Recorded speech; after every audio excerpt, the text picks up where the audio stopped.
봐요. 그래서 제포아일라 해군이 어제 이란 항구를 봉쇄한 거예요. 이 지도는 실시간으로 호르무즈 해협의 선박 이동을 모니터링하고 있어요. 오늘 세 척의 유조선이 이란과 관련 없는 여러 나라 국기를 달고 통과했다고 해요. 왜냐하면 그 항구들이 봉쇄되어 있기 때문이에요. 중국 국기를 달고 항해하던 유조선이 하나 있었는데 두바이에서 출발했기 때문에 그 배는 통과시켜줬어요. 중앙사령부가 방금 이 봉쇄에 대한 최신 수치를 발표했어요. 우리 군대가 그곳에 있고 미군 1만 명 이상, 100대가 넘는 항공기, 그리고 12척이 넘는 군함이 있습니다. 저는 페르시아만에 있는 USS 마이크 머피와 USS 프랭크 E. 피터슨 주니어를 관찰하고 있습니다. 이건 함대입니다. 이 함정들은 선박을 가로막고 경고를 발령한 뒤 검사를 위해 승선합니다. 그리고 나서 그 선박은 억류되거나 다른 곳으로 이동되거나 석방될 수 있습니다. 피터 듀시, 백악관 수석 특파원입니다. 피터.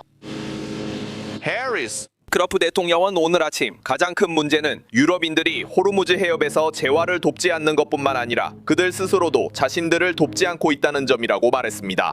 유럽은 에너지가 절실하지만 영국은 세계에서 가장 큰 유전 중 하나인 부캐를 개발하는 것을 거부하고 있습니다. 비극적입니다. 에버디는 번영해야 하지만 노르웨이는 영국인들에게 2배의 가격으로 석유를 팔아 이익을 얻고 있습니다. 영국은 더 많은 잠재력을 가지고 있습니다. 노르웨이처럼 지금 바로 시추해야 합니다. 안 하는 건 말도 안 됩니다. 풍력 터빈은 이제 그만입니다. 이 모든 일은 아직도 계속되는 재화 봉쇄 중에 벌어지고 있습니다. 지금 봉쇄가 진행 중입니다.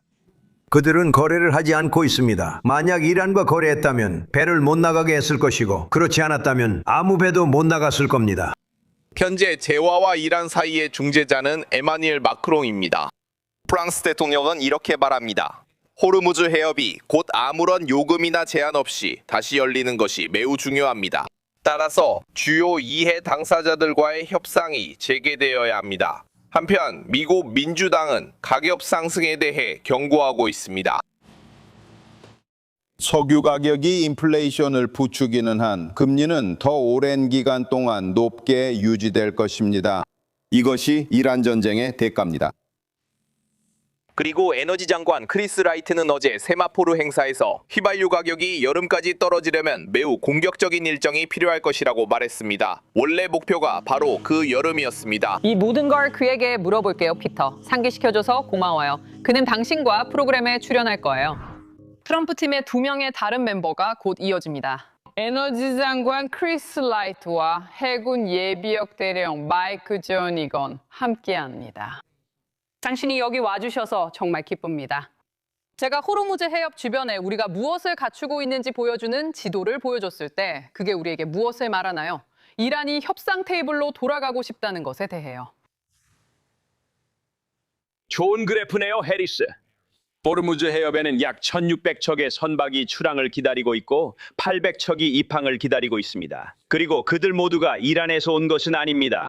흥미로운 점은 우리가 항구는 봉쇄하지만 국제 해상 항로는 봉쇄하지 않는다는 겁니다. 그래서 이란과 관련 없는 선박들이 출항할 수 있다는 점이 기쁩니다. 당신 질문에 답하면 네, 이란은 자신이 뿌린 독을 스스로 맛보고 있습니다. 지난달에 우리는 그들이 아무도 통과하지 못하게 할 것이고 통과를 원하면 터무니없는 요금을 부과할 것이라는 이야기를 들었습니다. 이제 그들 또한 경제적 압박을 받고 있습니다. 제가 언급했듯이 우리는 에너지 장관, 내무부 장관, 그리고 환경보호청 청장과 함께 All Together Live에서 나중에 이 문제와 다른 주제들에 대해 이야기할 예정입니다. 지금은 그 부분에 대해 들어가지 않겠지만 이란에 대한 압박에 대해 묻고 싶습니다. 월스트리트 저널 등에서는 하루 4억 3,500만 배럴이라고 보도했습니다. 지금 이 순간 그들이 모든 선박에 통과하지 못해서 어떤 손해를 보고 있나요? 그들 선박 일부가 자기네 항구 밖에 정박해 있습니다. 하지만 석유를 운송하지 못하면 석유를 팔 수 없잖아요. 바로 그거죠. 또한 군사적 측면도 당신이 강조한 바로 그 경제적 문제에 있습니다. 미국 정부는 이전에는 존재하지 않았던 새롭고 막대한 비용을 이란 국민들에게 부과하고 있습니다. 미국인의 생명이라는 대가가 있습니다. 그래서 군인으로서 우리가 경제력을 사용해 이란이 핵 야망을 포기하도록 돕는다는 점을 보게 되어 기쁩니다.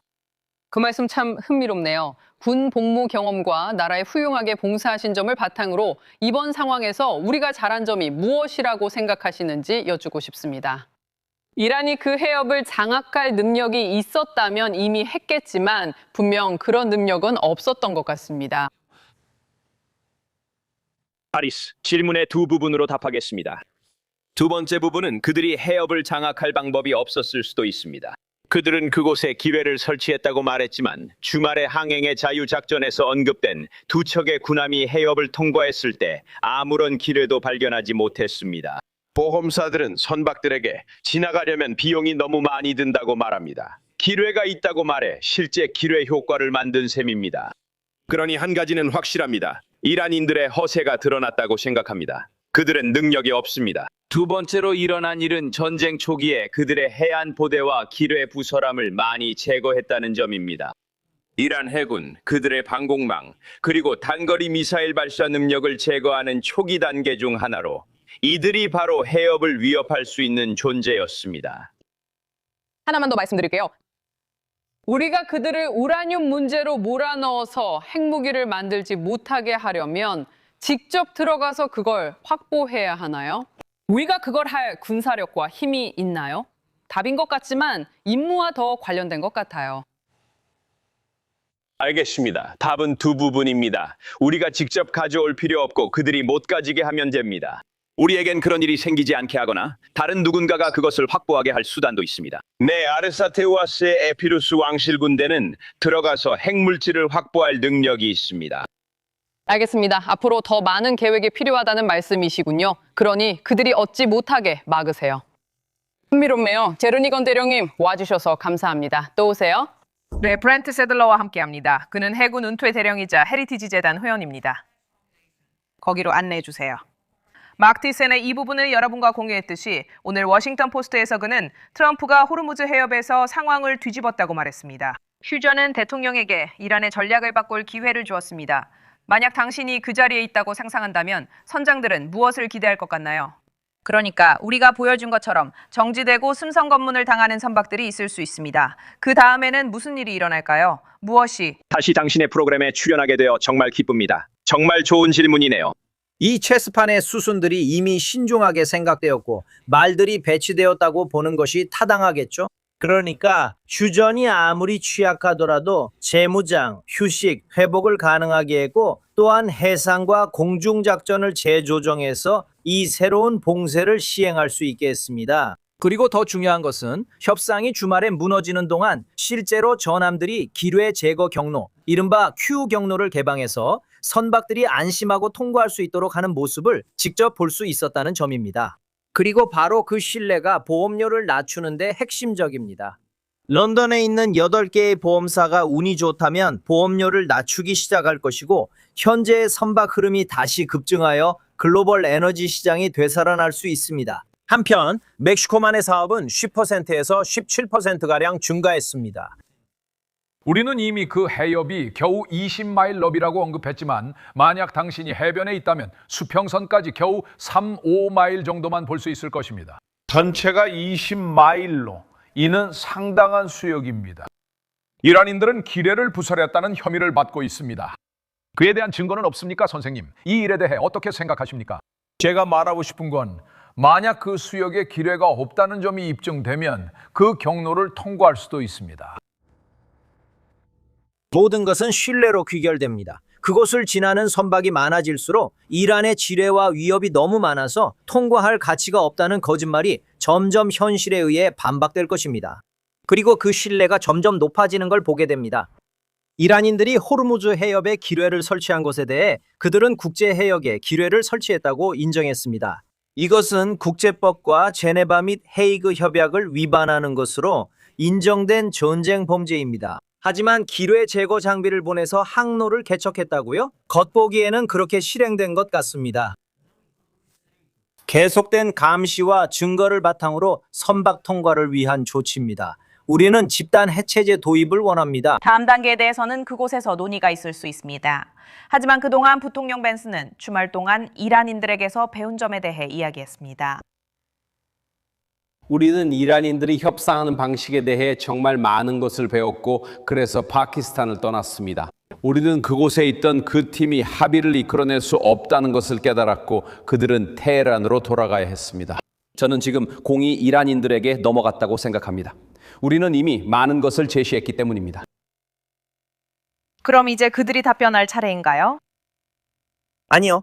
제 생각에 이란인들은 2015년에 했던 일을 반복하려고 했던 것 같습니다. 정치적인 이유로 미국이 그들보다 합의가 더 필요하다고 생각했던 거죠.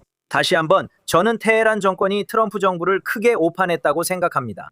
만약 이 합의가 꼭 필요한 쪽이 있다면 그건 이란인들이고 그들은 협상에서 매우 약한 위치에 있습니다.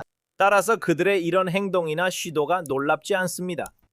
그들은 다시 협상 테이블로 빠르게 돌아가려 하고 있습니다. 파키스탄일 수도 있지만 두고 봐야 합니다. 중요한 점은 압박을 계속해야 한다는 것입니다. 동시에 미국은 양보하거나 어떤 타협을 해야 할 쪽이 아닙니다. 솔직히 말해서 그런 행동을 해야 하는 쪽은 이란인들입니다. 브렌트 세들러 참여해 주셔서 감사합니다. 시간 내주셔서 고맙습니다. 감사합니다. 또 하루가 지나가네요. 우리가 자주 말하듯이 감사합니다. 오브리가도.